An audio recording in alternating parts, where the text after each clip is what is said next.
Well, everyone, it's Harry Sommer, and welcome to NCL Team Talk. I am thrilled today to be live in Venice, Italy, where we recently visited the Norwegian Prima, nearing completion, and she is absolutely incredible. Today, I have two of the individuals responsible for the design and construction of the ship, Andrew Brown from SMC Design, and Claudio Cicilino from the shipyard itself. Gentlemen, welcome, and thank you for joining us. Thank you for having us. So Andrew, maybe I'll start with you. Those are three spectacular areas that you designed. Maybe you can talk to us a little about the inspiration, what guests can expect. Okay, well, if we begin with the Ocean Boulevard, the core concept is about bringing the guest closer to the sea. So it's on the lower decks of the vessel, 360 degrees all the way around. And we mustn't forget that this is a totally unique feature to NCL. There is nobody else out there that does this concept. And it's also an NCL original. I mean, this concept goes back 10 years to the breakaway class vessels. And with every iteration since, with every new ship, NCL have looked to see how they can elevate that guest experience to the next level. How can they improve upon that concept? And that's what leads us to Prima today. So we have the terrazza. The terrazza begins with a series of semi-private lounge areas. And it's perhaps a place where in the morning you can go and get your first coffee of the day, or perhaps early afternoon, go grab a book, sit down, reflect on the sea views, or perhaps in the early afternoon, use it as a meeting point before going on to enjoy some world-class entertainment. Leading on from there, we have Ocean Walk. Again, Ocean Walk, a series of glass bridges designed to bring the guest closer to the sea. Again, taking us back to the core concept of the Ocean Boulevard. Moving on from the Ocean Walk, we then have the concourse.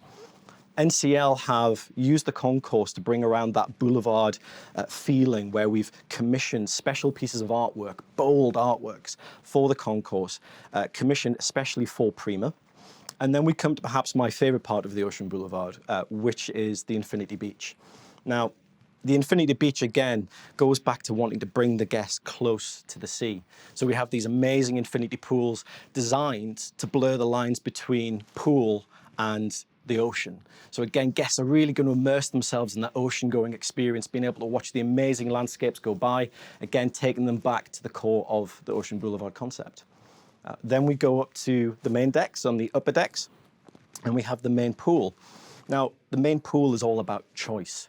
We often talk about guest, and it sounds too singular, but obviously our guests, they all got different appetites, different aspirations, and we want to give them a real sense of choice. So with the main pool, you can go and relax by the pool or one of the day beds, or go to one of the infinity hot tubs and relax in the sun.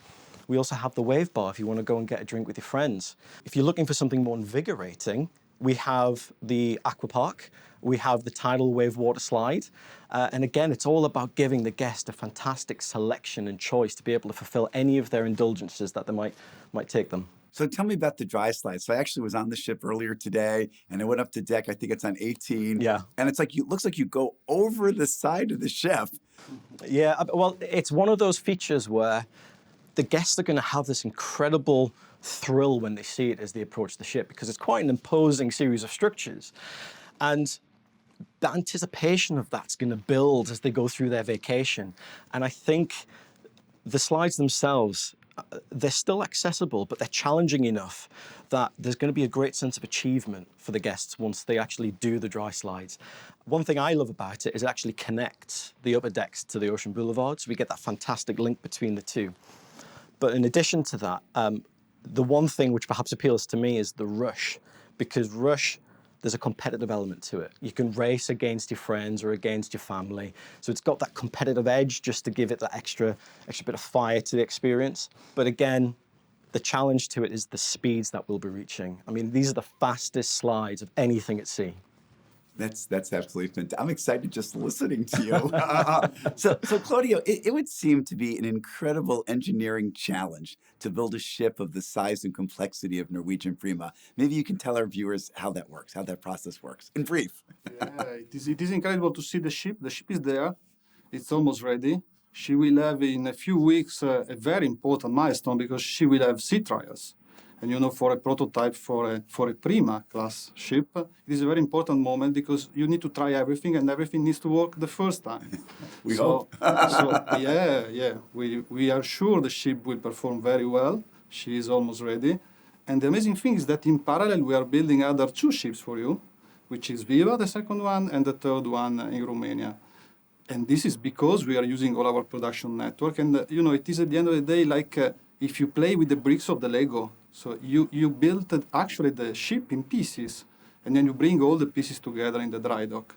So in this construction process, we are building a large floating section in one shipyard in Romania, then bringing here in Marghera, close to this fantastic city, Venice, and putting all together.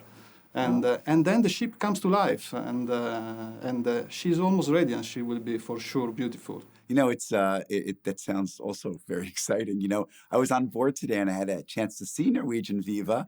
I'd say it looks like it's half constructed, in the dock space. Is she on time, on schedule? Any unique challenges on Viva? Sure. I mean, we will have a fantastic moment in July because end of the month we will have the delivery of Prima. We will launch Viva, so it means that she will touch the sea for the first time. And in the meanwhile, we will start also the construction of the third ship.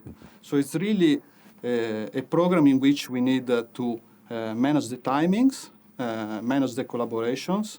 And I think in this moment we are absolutely on time, and the ships will be perfect and ready for you to utilize and follow your guests. I like the words on time and perfect. No, that's fantastic. So you talk a little bit about collaboration. Maybe the two of you can talk a little bit about how the designers and the shipbuilders work together to create this wonderful experiences for our guests. Well, I mean, shipbuilding is always collaboration. It is collaboration between the owners which operate the ship, the architects which have a design intent, and us and all our subcontractors. If you think today in the yard, you have almost 5,000 persons working only for you. Amazing. And having this, creating a ship can only become and be a success if you collaborate.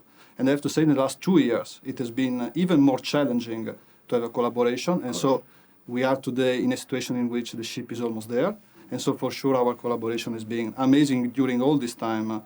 And I have to thank you all for all the effort and for all the collaboration that we made always in these years. Anything to add, Andrew?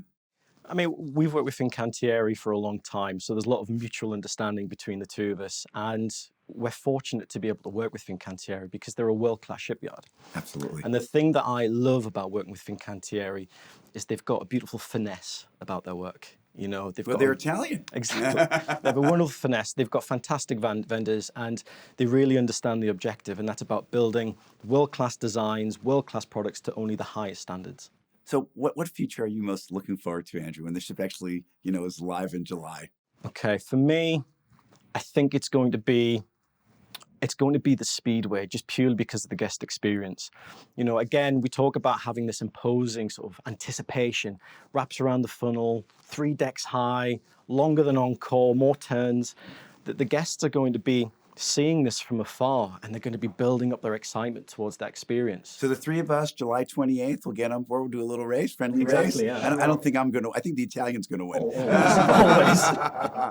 What about you? Any special feature you're looking forward to? I'm looking forward to the dry slide for sure. Ah, As soon as yes. we arrive at the end of the dry slide, I want to rest a little bit in the infinity pools on Ocean Boulevard. You can almost go right into the infinity pool from the dry slide, so that would be very nice.